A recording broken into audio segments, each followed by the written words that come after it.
চিন্তাধারার জটিলতা থাকা সত্ত্বেও এটা যে হচ্ছে, এটা একটা বিরাট বড় পাওয়া। 1977 এর পর কলকাতা দেখিয়ে দিয়েছে 14ই August. Let's stay hopeful and we want unprecedented justice. আমি খুব পজিটিভ মানুষ, মানে আমি সবসময় আশার আলো দেখেছি।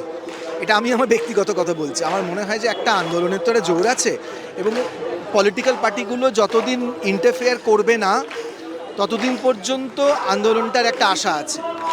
এবং আমার তো মনে হয় যে সুপ্রিম কোর্টের তত্ত্বাবধানে বিচারটা হচ্ছে এবং তদন্তটা হচ্ছে, সুতরাং আশা করার মতো যথেষ্টই কারণ আছে বলে আমার মনে হয়।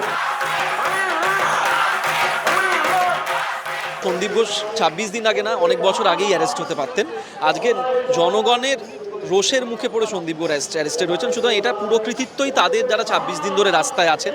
তারা যদি এভাবে রাস্তায় না থাকতেন, আমি বিশ্বাস করি সন্দীপ ঘোষ আরও 5 বছর পেরিয়ে যদি উনি অ্যারেস্টেড হতেন না। কিন্তু ওনাকে অ্যারেস্ট করা হয়েছে দুর্নীতির জন্য। ওনার আরজি করের ঘটনার সঙ্গে কি